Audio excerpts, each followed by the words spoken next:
여러분 반갑습니다.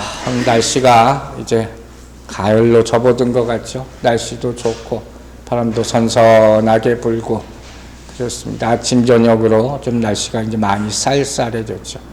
여러분 항상 감기 조심하시기 바랍니다. 제가 이런 상상을 한번 해봤어요. 그러니까 아주 좋은 날씨에 우리 교인들이 야외 예배를 드리러 나갔어요. 올해는 우리가 야외 예배를 못 드렸지만 야외 예배를 다 나가서 이렇게 찬양하고 있는데 가정이 갑자기 하늘에서 빛이 쫙 비쳐요. 그럼 상상해 보세요. 예? 저는 그런 거 좋아하잖아요. 한 빛이 쫙 비치더니 그래서 세상 사람들은 보고 이거 무슨 UFO인가 할 텐데 그게 아니라 막 찬양이 울리기 시작해요. 뭐 얼마나 좋겠습니까? 그리고 찬양이 좀 울리더니 그 다음에 천사들이 막 나타나요. 상상이 가세요? 그리고 어떻게 해요? 하나님의 음성이 들리기 시작합니다. 할렐루야죠. 얼마나 좋겠습니까? 그런데 그러면서 한 사람 한 사람 들림 받기 시작해요. 할렐루야. 여러분 다 들림 받게 되길 바랍니다. 하나씩 들림 받는데 못 받는 사람도 있을 거 아니에요. 이 가운데 그런 사람 한 명도 없게 되길 바랍니다. 생각만 해도 끔찍하죠. 얼마 전에 우리 형사가 꿈도 꿨다고 했잖아요. 그런데 여러분 이게 그냥 생각이 아니죠. 제가 이야기를 지어낸 얘기가 아니죠. 성경이 있는 이야기인 줄로 믿습니다. 언젠가 이 일이 일어날 줄로 믿습니다. 그래서 항상 성경은 우리에게 준비하라 하는 거예요. 여러분 준비하시기 바랍니다. 우리가 하늘의 소망을 가지고 항상 바라보는 이유는 이것을 연습하는 거예요. 나중에 얘기합니다. 보는 것이 믿는 것이에요. Seeing is believing이라고 그랬어요. 우리가 자꾸 보면 그것이 믿게 될 줄로 믿습니다. 그리고 우리가 지금 보고 있는 사울의 회심 장면, 여기도 비슷한 장면이 벌어지고 있어요. 사울은 하나님의 영광을 봅니다. 그런데 그 주변에 있는 사람들은 같이 있음에도 불구하고 전혀 이것을 인식하지 못하고 있다고 그랬어요. 이게 참 기가 막힐 상황이 아닙니까? 자, 사도행전 9장 7절 말씀 다시 보겠습니다. 같이 가던 사람들은 소리만 듣고 아무도 보지 못하여 말을 못하고 서 있더라. 여러분이 같이 가던 사람들이 되지 않게 되기를 바랍니다. 지금 사울은 주님의 영광의 빛을 받고 계시, 특별 계시라고 했어요. 그 계시의 말씀은 음성을 듣고 있는 거예요. 그러나 같이 가던 사람들은 뭐라고? 스피치리스. 아무 말도 못해. 그냥 멍하니 바라보고만 있는 거예요. 자, 사도 바울은 바로 하나님이 특별한 계시의 말씀을 받습니다. 하나님의 특별한 인도하심을 받습니다. 여러분 이걸 소망하게 되기를 주의 이름으로 축원합니다. 이런 하나님의 특별한 인도하심을 내가 받고 있다 하는 것을 느낄 수 있는 필연적인 몇 가지 요소들을 우리 인생 가운데 만날 수 있어요. 바울이 만난 것처럼. 그 첫 번째는 뭐냐? 하나님이 특별한 만남, 그 계시, 그 만나주심에는 어떤 일이 벌어질 수 있느냐? 우리가 가는 길을 멈추게 하는 일이 나타날 수가 있습니다. 그죠? 바울에게 나타난 것처럼. 하나님께서 사울이 가는 길을 막습니다. 자, 생각해 보세요. 하나님이 사울이 가는 길을 막아요. 왜 막으셨을까? 왜 막으셨을까요? 여러분 상식적으로 생각해 보세요. 쉽게. 제가 항상 그러잖아요. 이거 뭐 물어볼 필요가 있어요? 가면 안 되니까죠. 가면 안 되니까. 거기 가는 것이 다메섹으로 가는 것이 잘못된 길이다 하는 거예요. 그래서 막으시는 거예요. 이거 길게 생각할 일입니까? 아니죠. 그런데 이때 길게 생각하면 안 되는 거예요. 무슨 의미인지 아시겠어요? 부모가 자녀한테 이거 해라, 이거 하지 말라 얘기하는 게 있습니다. 왜? 이건 안 좋은 줄 아니까. 그건 바로 알아들으면 그 자식이 문제없이 자라게 되는 거예요. 뭐라도 듣고 아니 내 맘대로 할래요 그러면 힘든 일이 반드시 생기는 거예요. 저도 우리 아이들에게 자주 얘기해요. 거봐 아빠 말 듣지. 아빠 말이 틀린 거 봤냐. 하나님이 우리에게 주신 말씀이 똑같다는 것을 잊지 마시기 바랍니다. 우리가 가끔 그런 얘기해요. 어떤 분이 목사님 기도가 막혔어요. 그런 얘기 하지 마세요. 기도는 막힐 수가 없는 거예요. 기도를 잘못하는 거지. 무슨 의미인지 아시겠어요? 기도 응답 세 가지라고 기억하시죠? 하나는 yes, 또 하나는 no, 아니면 그냥 stay, wait이에요. 이 세 가지밖에 없는 거예요. 기도가 어떻게 막힙니까? 사단이 가로막을 수는 있겠죠. 다니엘서에 나온 것처럼. 그래서 딜레이 될 수는 있겠죠. 그럼 기다려야 되겠죠. 마찬가지예요. 하나님의 음성이 들릴 때 막으실 때가 있다면 그런 줄로 믿습니다. 응답하게 되기를 주의 이름으로 축원합니다. 또 한 가지 반대의 경우가 있어요. 자, 히브리서를 보세요. 히브리서 11장 8절 봅니다. 믿음으로 아브라함은 부르심을 받았을 때에 순종하여 장래의 유업으로 받을 땅에 나아갈새 어떻게 해요? 갈 바를 알지 못하고 나아갔다. 창세기 나오는 말씀을 히브리서 기자가 다시 한번 해석해서 설명한 거예요. 이건 뭐예요? 반대죠. 막는 게 아니라 강제로 떠나게 하시는 거예요.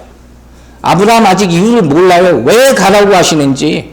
거기서 아버지도 살고 가족도 살고 평생 살았는데 그냥 떠나라는 거예요.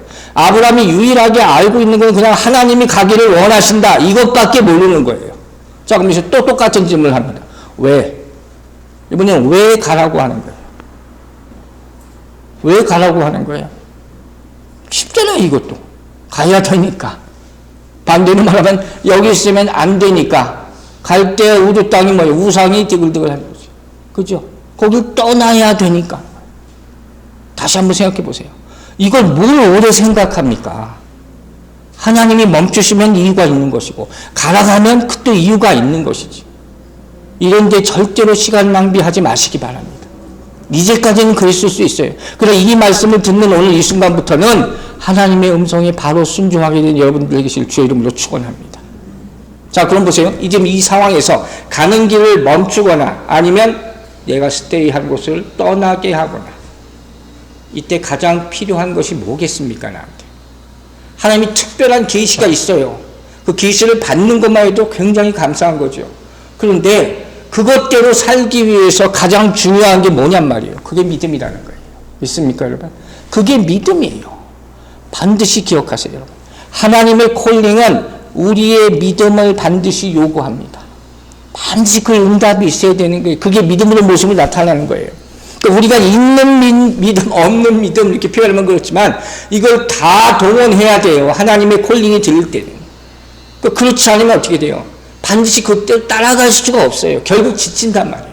결국 도망치게 되는 거예요. 왜? 하나님의 계획에는 꼭 뭐가 따라오는지 아세요? 그 계획 안에는 시험이라는 게 있어요. 성경에 있는 모든 인물은 시험을 통과해야 됩니다. 그 시험이라는 게 있고 그 시험을 통과할 때만 내가 힘들고 두렵고 어렵고 하는 거예요. 중간에 대부분의 사람들이 포기하게 되는 거예요. 좋은 예가 하나 있죠.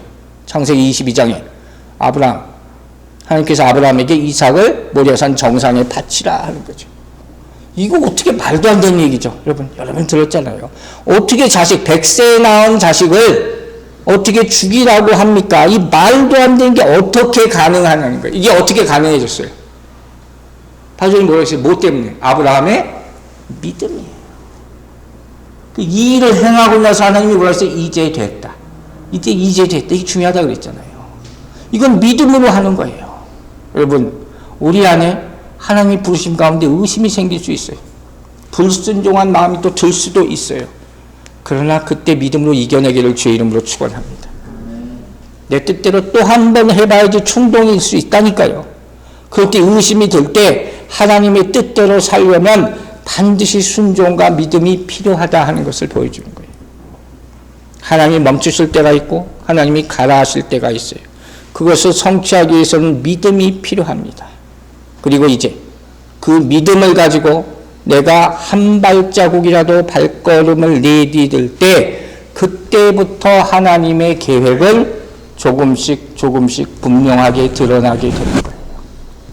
여러분, 하나님이 당신의 계획을 우리에게 다 한꺼번에 알려주지 않아요.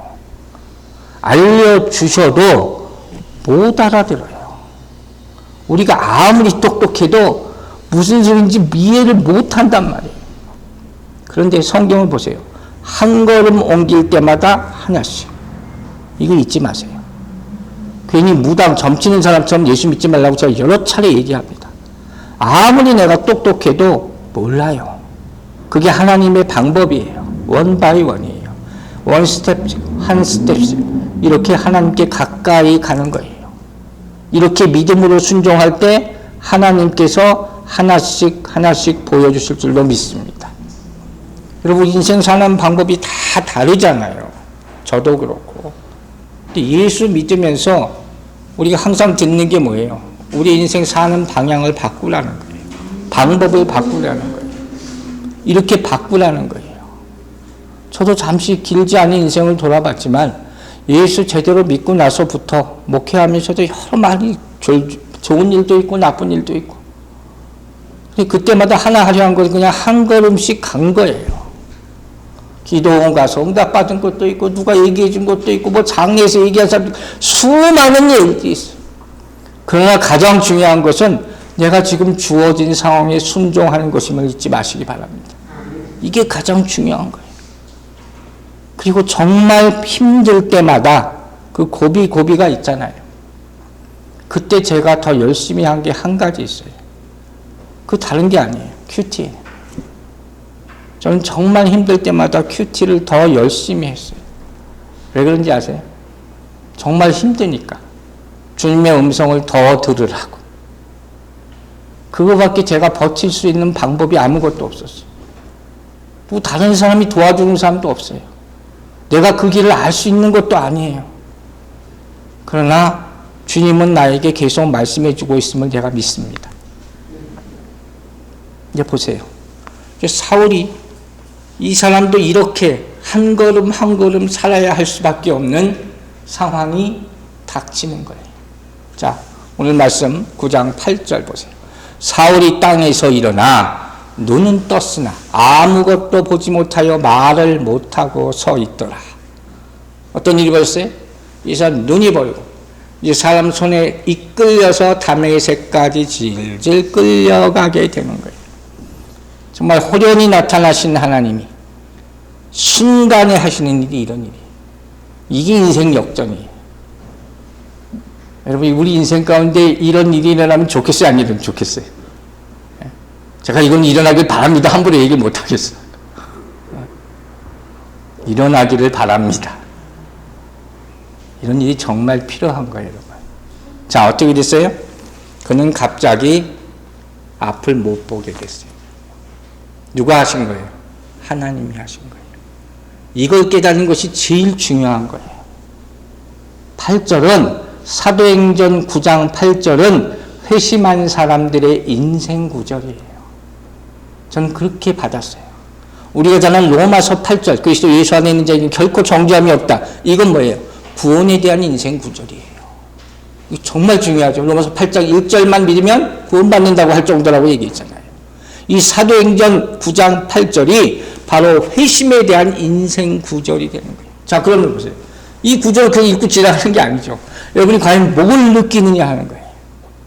이 말씀을 보고 이게 전부예요, 여러분. 뭔가를 느껴야 돼요. 자, 이제 또 질문을 하는 거예요. 오늘 온통 이 얘기만 할 거예요. 하나님이 왜 이렇게 하셨을까? 이게 질문이에요. 하나님이 왜 사울의 눈을 멀게 하셨을까? 한번 여러분이 답을 생각하고 있어 보세요. 육신적인 생각도 있고, 영적인 생각도 있고, 신학적인 생각도 있고, 인생에 대한 교훈도 있고, 엄청나게 많은 스토리들이 있어요. 제가 가장 쉬운 것부터 한번 생각해 보려고 그래요. 여러분은 뭘 생각하셨는지 모르겠지만, 제가 이 말씀 다시 준비하면서 다시 또 두 번째 읽을 때 딱 생각난 게 있어요. 하나님이 왜 사울의 눈을 멀게 하셨을까? 왜 멀게 하셨을 것 같아요? 저는 이런 생각이 들었어요. 하나님이 그 눈을 보기 싫었어. 어때요, 여러분? 하나님 그 사울의 눈, 살기 등등한 눈, 그 자아로, 욕심으로 가득 찬 눈을 보기 싫었어요. 그랬을 것 같아요? 안 그랬을 것 같아요? 저는 하나님이 그랬을 것 같아요. 우리 세상에서도 어떻게 해요? 젊은 사람이 어른들한테 많이 쳐다보고 있으면 뭐라 그래요? 너 눈 까라 그러잖아. 저는 이 상황이 충분히 세상적으로도 이해가 돼요. 하나님은 사울의 그 눈이 보기가 싫었던 거예요. 그래서 우리가 하나님을 바라볼 때도 아름다운 눈으로 바라보게 되길 주의 이름으로 축원합니다. 여기 이제 조금씩 이제 깊이를 가지고 설명을 할 거예요. 자, 지난주에 우리가 가시체에 대한 말을 했죠. 가시체, 팩스, 그죠? 뭐라고 그랬어요? 하나님이 가시체가 있어요. 세 가지 가시체가 있어요. 뭐라고 그랬죠? 예수 그리스도의 말씀이라는 가시체가 사울에게 있었다고 그랬어요. 사울이 한꺼번에 변한 게 아니에요. 두 번째가 뭐예요? 스데반의 죽음이라는 가시체가 있다고 그랬어요. 그리고 믿음의 사람들의 그 담대한 행동, 이 세 가지가 사울을 변화시키는 가시체였다 하는 말씀이에요. 그런데 보세요. 그럼에도 불구하고 사울은 계속 다메섹으로 가고 있잖아요. 이 가시체가 무슨 역할을 해요? 찔릴 때마다 내 행보가 뭐 잘못된 거 아닌가 생각하게 하는 거예요. 내 주장을 막는 거예요. 내 인생을 돌아보게 하는 거예요. 그 가시체가 꼭 여러분에게 임하게 되길 주의 이름으로 축원합니다. 그런데 뭐라고요? 그래도 아직도 변화가 없어. 그리고 오늘 무슨 일이 일어났어요? 눈이 멀어버려요. 이게 하나님이 주시는 마지막 가시체인 줄로 믿습니다. 눈을 멀어버려요. 왜? 하나님은 사울이 당신만 보기 원하세요. 근데 사울은 자꾸 사람만 봐. 못 보게 하시는 거죠. 여러분, 지금 여러분 앞에 닥친 시련이 있을 수 있어요. 아픔이나 질병이 있을 수 있어요. 이것이 여러분이 완전히 하나님께 항복하는 가시체가 되기를 주의 이름으로 축원합니다. 잠깐만 이렇게 기도해 봅시다. 잠깐 눈을 감아 보세요. 제가 기도할게요. 하나님, 제가 지금 아픕니다. 제가 힘듭니다. 제가 어떤 문제로 갈등하고 있습니다. 그러나 이 모든 문제로 말미암아 하나님께 감사드립니다. 왜? 회개하게 해주셔서 감사합니다. 더 순종하게 해주셔서 감사합니다. 새 길을 보게 해주셔서 감사합니다. 예수님의 이름으로 기도했습니다. 아멘. 진짜 은혜는 이럴 때 느끼는 거예요.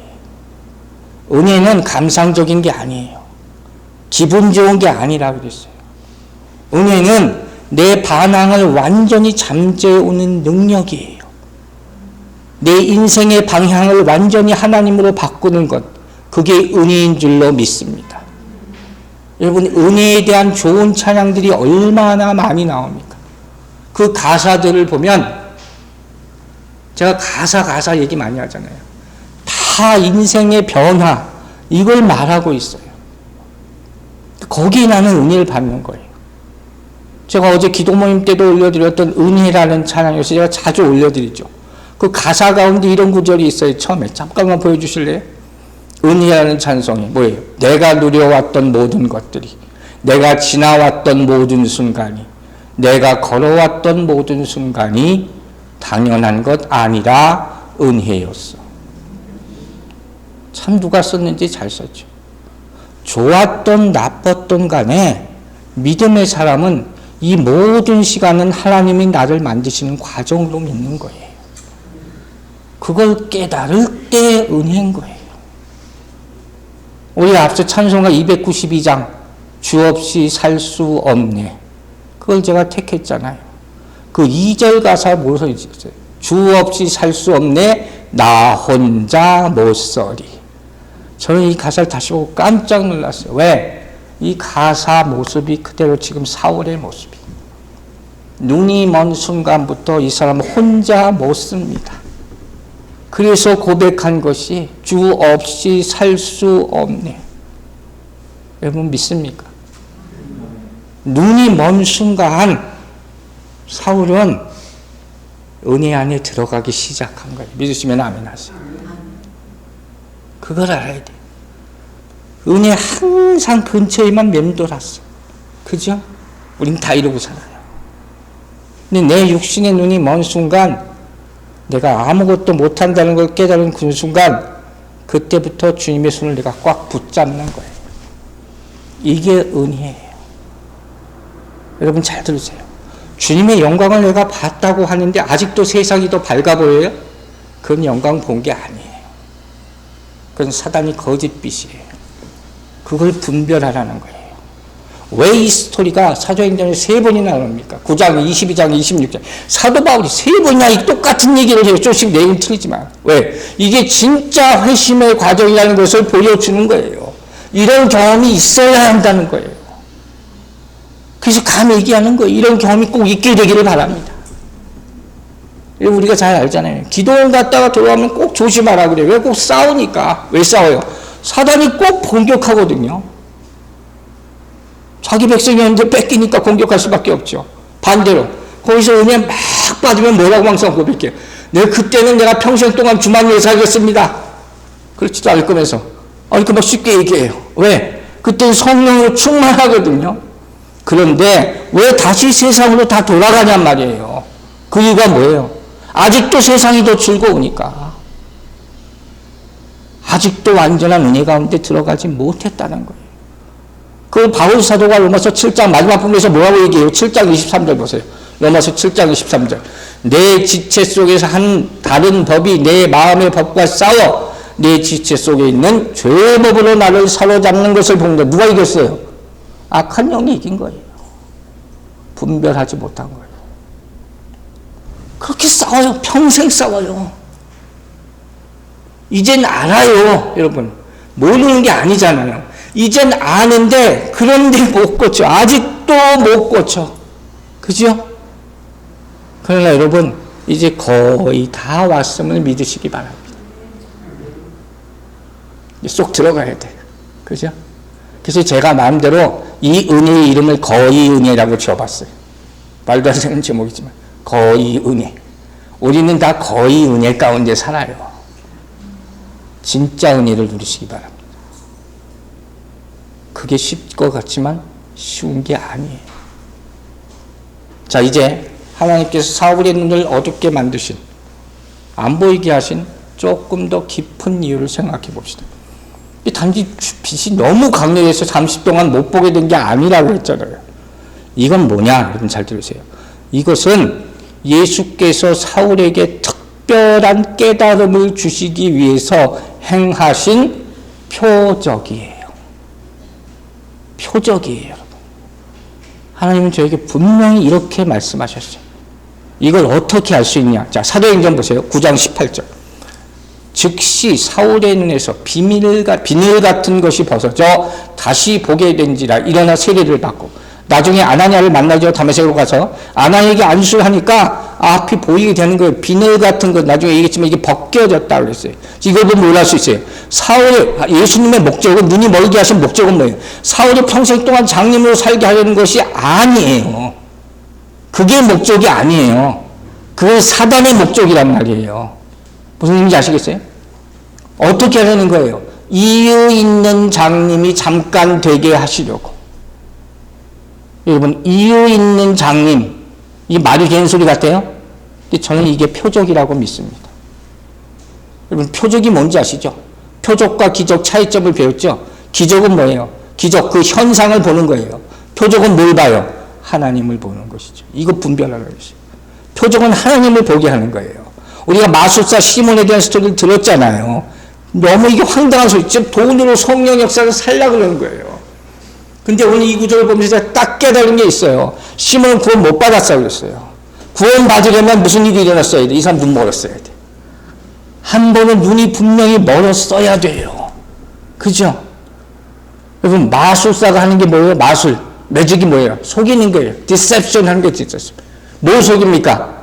잘 보세요. 뭘 속여요? 다른 사람의 눈을 속이는 거예요. 이 마술할 때 되게 어떻게 해요? 다 다른 사람들의 눈을 속이는 거예요. 이 사람들이 뭐라고 그래요? 잠깐 눈을 감아보세요. 이런 소리 많이 해요. 그리고 앞으로 누구 나오라 해가지고 안대를 이렇게 싹 가려요. 그 모든 사람이 그 사람만 집중하고 있죠. 그때 뒤에서 속임수가 진행되는 거예요. 이게 마술이에요. 이게 사단이 하는 거예요. 그런데 우리 인생에 이제 내 눈을 감아야 할 때가 옵니다. 그래야지 진리를 보게 됨을 믿으시기 바랍니다. 안 그러면 다 속임수예요. 이걸 깨달아야 돼요. 다 세상은 속임수예요. 사도행전 나중에 13절 보면 13장 오늘 말씀과 연결되는 말씀이 나와요. 자, 13장 11절 보세요. 보라, 이제 주의 손이 내 위에 있으니 내가 맹인이 되어 얼마 동안 해를 보지 못하리라 하니 즉시 안개와 어둠이 그를 덮어 인도할 사람을 두루 구하는지라. 지금 한 사람이 눈이 멀어요. 근데 무슨 스토리냐? 바울과 바나바가 이제 함께 전도여행 떠나잖아요. 구브로라는 섬에 가요. 구브로라는 섬에 가서 누굴 만나냐? 거기서 또 가짜 마술사를 만나요. 엘루마라는 마술사. 세상이 예나 지금이나 온 천지 가짜 마술사 투성이에요. 이거 잘 보시란 말이에요. 그리고 나서 어떻게 돼요? 이 사람 눈을 멀게 해버려요. 사울이 자기가 눈이 멀었었잖아요. 똑같은 일을 행하게 되는 거예요. 이 사람은 구원 받았을까요? 못 받았을까요? 구원 받는 거예요. 눈이 멀어야 돼요. 그 시간이 반드시 필요한 거예요. 따라서 보세요. 아무것도 볼 수 없는 사울의 현재 상태는 이건 뭘 상징하는 걸까요? 이거 하나님의 심판이에요. 하나님의 말씀을 따라가지 않고 하나님의 계획에 저항한 예수 믿는 사람들을 핍박한 결과 나타난 하나님의 심판으로 이해하는 거예요. 이게 하나님이 그에게 눈멀게 하신 이유가 되는 거예요. 여러분, 어둠은 죽음을 상징하는 거예요. 제가 어두운 거 싫어한다고 여러 번 얘기하잖아요. 예수님이 십자가에 죽을 때 똑같은 현상이 나타나요. 자, 마가복음 15장 33절 보세요. 제6시가 되며 온 땅에 어둠이 임하여 제수가 계속하는. 해가 사라지고 어둠이 임했다고 다른 복음서에서 나와요.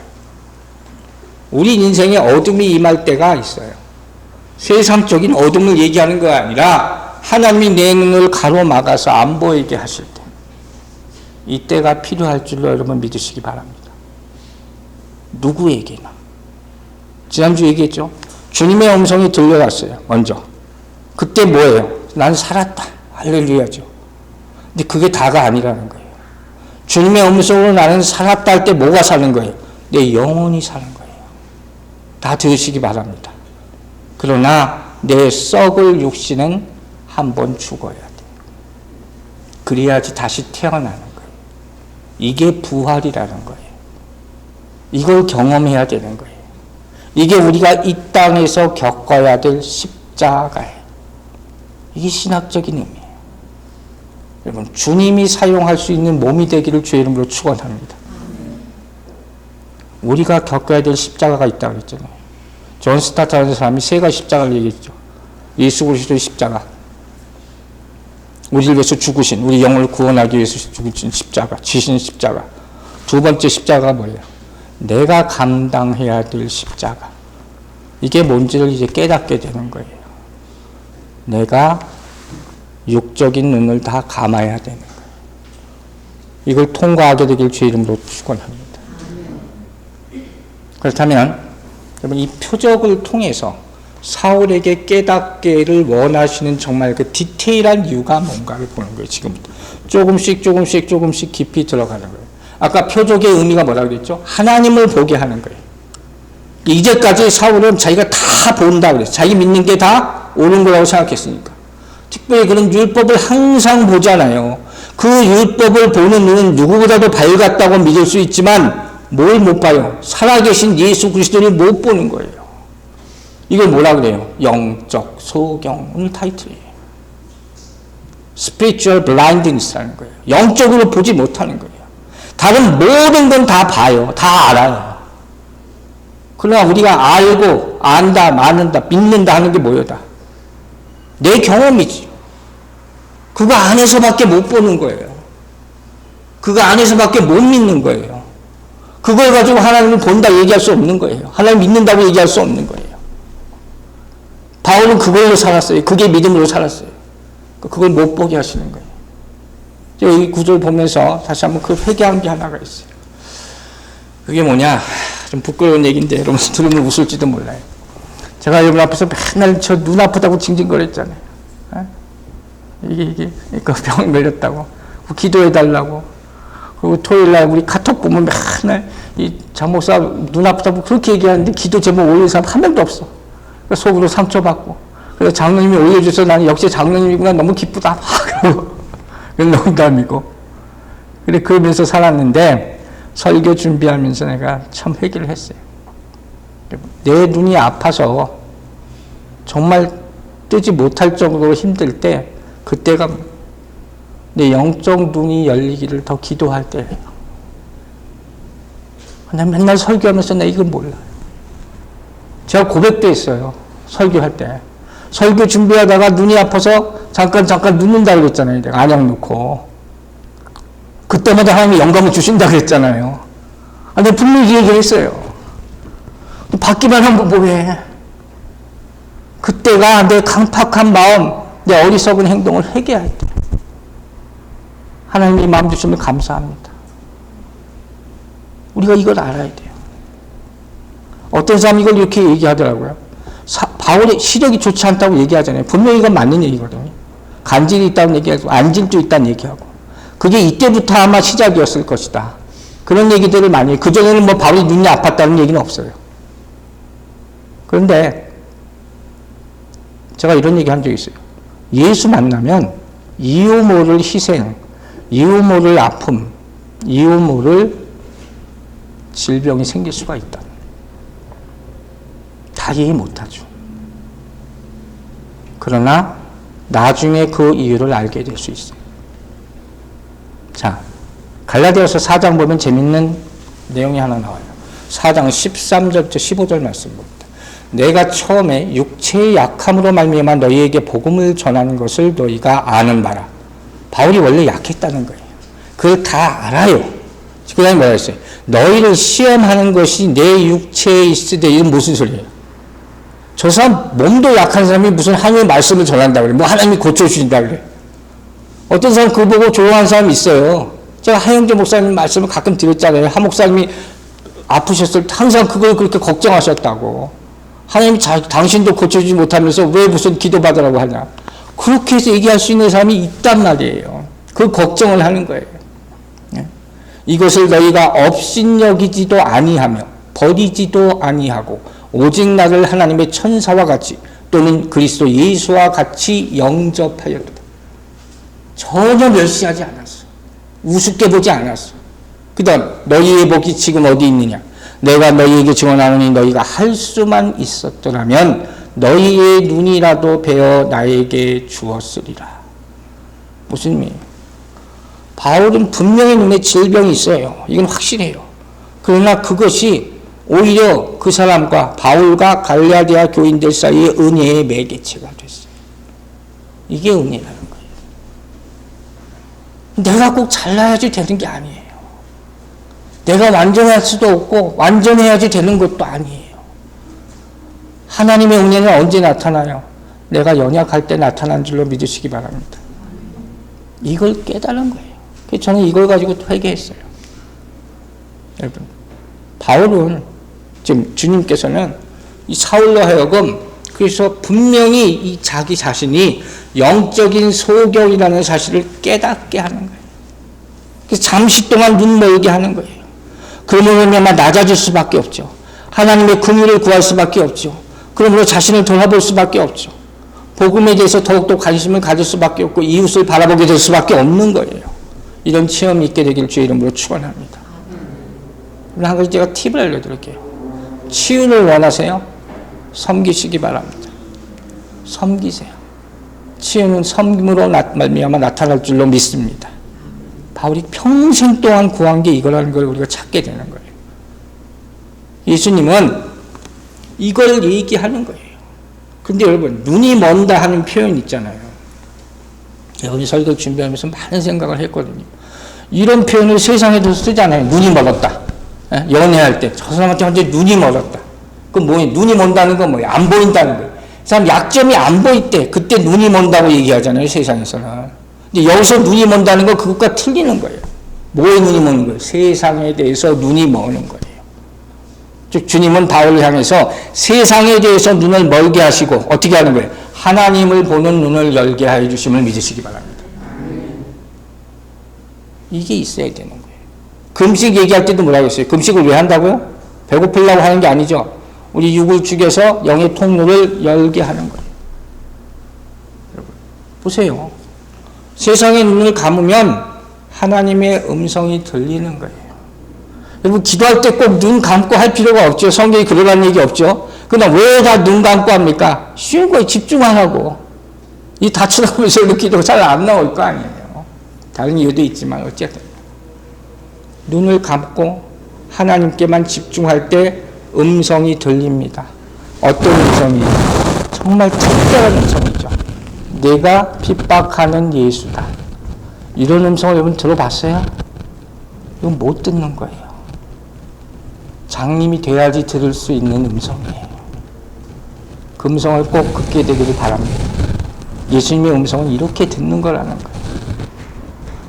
이 상황을 여러분이 당하면 어떨 것 같아요? 막막하겠죠. 갑자기 길 가다가 앞이 안 보여요. 정말 막막한 거예요. 자, 그럼 여러분 어떻게 해요? 갑자기 이런 눈이 먼 순간 살 수 있는 방법이 있어요. 그게 뭘까요? 갑자기 눈이 멀어요. 내가 어떻게 걸어갈 수가 있겠어요? 눈 멀게 한 사람 손을 잡아요. 이거밖에 없는 거예요. 그때 화내면 안 돼요. 그때 불평하면 안 되는 거예요. 이제는 이렇게 해야죠. 나는 아무것도 못합니다. 여러분, 이거 깨닫는 거 오래 걸렸죠. 이 얘기를 하고자 하는 거예요. 제가 서두에서 얘기했어요. 하나님이 가는 길을 멈추게 하셨어요. 그거 왜 그런가? 그거 깨닫는 게 그렇게 오래 걸렸나? 하나님 또 가게 하셨어요. 그거 깨닫는데 이렇게 오래 걸리나? 우리 권사님 아까 기도하시는데 이 말씀과 똑같은 거예요. 내 뜻대로 하려 살았어. 그게 아니라는 걸 깨닫는데 왜 이렇게 오래 걸렸어요? 그죠? 이렇게 된 이유가 주님의 뜻이라는 것을 알면 이제는 항복하시기를 주의 이름으로 축원합니다. 이제 완전히 항복합니다. 이제 내 힘으로 살 수 있는 것이 하나도 없다고 정말 느끼십니까, 여러분? 정말 느끼세요? 그러면 어떻게 돼요? 내가 이제까지 살아온 태도를 바꿔야 되는 거예요. 태도를 바꿔야 되는 거예요. 그 얘기를 계속 생각하세요. 이걸 못 바꾸는 거예요, 우리는. 알면서도 또 그렇게 살아요. 또 그렇게 살고. 그래서 주님은 버리라는 거예요. 이게 우리의 문제예요. 바울은 이 순간 완전히 버립니다. 성경에서 제가 말하는 중요한 게 두 가지 있어요. 아는 것, 보는 것, 자주 나오는 거죠. 누가복음 사도행전 누가가 쓰잖아요. 그래서 보는 것에 대한 얘기가 많이 나오거든요. 이 본다는 건 논리하면 성경에서 하나님이 행하신 일이 뭔지를 아는 거예요. 분별하는 것. 또 역사가 나타났을 때 그것이 의미를 깨닫는 것. 이걸 본다이라고 표현하는 거예요. 자, 사도행전 3장 16절 보세요. 그 이름을 믿음으로 그 이름이 너희가 보고 아는 이 사람을 성하게 하였나니 예수로 말미암아 난 믿음이 너희 모든 사람 앞에서 이같이 완전히 낫게 하였느니라. 아멘이죠. 아까 얘기했죠. 보는 것이 믿는 것이 아니죠. Seeing is believing이라는 거예요. 여러분이 세상을 본다는 건 세상을 믿는다는 거예요. 그러니까 세상을 보고 살죠. 그걸 의지하는 거죠. 그걸 막아야지 다른 길이 보이는 거예요. 믿습니까? 그게 안 보여야지. 그걸 좋아하지 않아야 돼요. 진짜로. 이 일이 벌어지는 이 순간을 뭐라 그러냐? 그걸 영적 자각이라고 하는 거예요. 깨닫는 거예요, 내가. 그 순간이 임해야 되는 거예요. 말이 그렇지. 한 사람이 회개하고 새로운 사람으로 거듭나기 위해서 이게 절대로 쉬운 게 아니에요. 어떻게 해야 돼요? 내 영적인 상태가 어떤 것을 분명히 아주 뼈저리게 느껴야 되는 거예요. 뼈저리게. 주님께서 계시록 라우디게아 교회에 이런 말씀하셨어요. 자, 계시록 3장 17절 봅니다. 내가 말하기를 나는 부자라 부요하여 부족한 것이 없다 하나 네 곤고한 것과 가련한 것과 뭐예요? 눈먼 것과 벌거벗은 것을 알지 못한다. 눈멀었다는 데에 대한 말씀이 성경이 무지무지하게 많이 나와요. 라우디게아 교회의 영적인 상태를 이렇게 딱 꼬집어서 지적하는 거예요. 근데 이 말씀을 받았으니까 은혜죠. 그죠? 내 영적 상태가 정말로 철저하게 더럽고 구역질 날 정도라는 것을 깨닫지 못하면 절대로 죄악된 삶을 완전히 끊지 못한다는 그게 되게 향기로워요. 아직도. 자, 베드로후서 1장 8절과 9절에 이런 말씀이 또 나와요. 이런 것이 너희에게 있어 흡족한 즉 너희로 우리 주 예수 그리스도를 알기에 게으르지 않고 열매 없는 자가 되지 않게 하려니와 그 다음에 있어요. 이런 것이 없는 자는 맹인이라. 또 맹인이래요. 수도 없이 나와요. 그럼 이제 보세요. 이제 우리를 봐야죠. 설교 마지막으로 가고 있어요. 오늘날 우리는 어떤가? 우리 영적 상태는 어떤가? 이걸 물어보는 거예요. 바로 보고 바로 판단하고 바른 길을 과연 가고 있느냐. 이걸 보라는 거예요. 우리도 유대인들처럼 바리새인처럼 보지 못하면서 본다고 하고 알지도 못하면서 안다고 하고 믿지도 않으면서 믿는다고 착각하고 사는 것은 아닙니다. 아무리 이거 교회 안에서 열심히 하는다고 해도 소용없어요. 내 안에 있는 죄악을 진짜 살펴서 회개하지 못하고 하나님 말씀대로 경건한 생활이 변화돼서 살지 못하면 뭐라고요? 아무것도 보지 못하는 영적 소경에 불과하다. 이걸 깨닫고 믿게 되길 주의 이름으로 축원합니다. 요한복음 9장 39절 40절 말씀 읽겠습니다.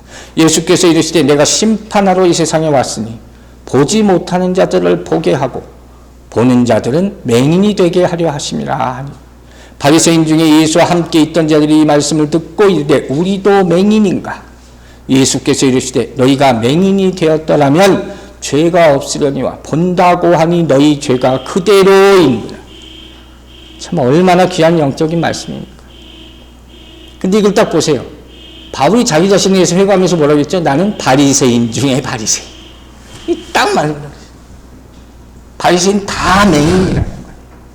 그럼 이제 답이 나오죠. 결론적인 답이. 왜 하나님께서 바울을 눈멀게 하셨어요? 이 자랑을 없애게 하기 위해서. 이게 죄예요. 이 죄를 없애게 하기 위해서 못 보게 하시는 거예요. 이게 내가 감당해야 될 십자가라는 사실을 믿으시기 바랍니다. 사랑하는 여러분, 이제 지나간 과거, 헛된 과거는 다 눈 감으세요. 거긴 맹인 돼야 돼요. 이제 새로운 삶을 바라볼 수 있는 영적 눈을 갖게 되기를 바랍니다. 다른 사람 삶을 살기 위한, 그리고 새로운 삶을 살기를 원합니까? 그럼 새로운 세계에 눈을 뜰 수가 있는 거예요. 그러니까 이전 세상의 눈을 감아야지 새로운 것을 볼 수가 있는 것이죠. 이렇게 기도하시기 바랍니다. 주를 이제부터 보게 하여 주시옵소서. 주를 먼저 보게 하여 주시옵소서. 그죠? 말씀 마칩니다. 사울은 기세 당당하게 사람들을 다 이끌고 눈을 시퍼렇게 뜨고 다메섹으로 가고 있어요. 하지만 그가 자랑하던 인생은 눈먼 사람들을 인도하는 눈먼 자의 인생이었을 뿐이에요. 그것을 마태복음 15장 14절에서 이렇게 표현합니다. 그냥 두라. 그들은 맹인이 되어 맹인을 인도하는 자로다. 만일 맹인이 맹인을 인도하면 둘 다 구덩이에 빠지리라 하시니. 안 되죠. 그래서 건져주신 줄로 믿습니다. 할렐루야죠. 이제 기도하겠습니다. 눈을 감으세요. 기도합니다. 주님, 우리가 눈뜬 소경으로 살았습니다. 이제 영의 눈을 열어주시기를 간절히 기도합니다. 그래서 주를 보게 하시고 우리 죄를 보게 하시고 우리를 살리시는 주의 손길을 보게 하여 주시옵소서. 주님이 인도하시는 새로운 길을 보게 하시고 궁극적으로 천국을 보게 하여 주시옵소서. 그 눈으로 나의 사명을 보게 하시고 이웃을 보게 하시고 세상을 보게 하여 주시옵소서. 오직 영의 눈을 열어 우리 길이 되고 진리 되고 생명 되신 예수 그리스도만 바라보게 될 것을 바라고 믿사오며 우리를 구원하신 우리 구주 예수 그리스도의 이름으로 기도했습니다. 아멘. 우리 다 함께 찬송가 366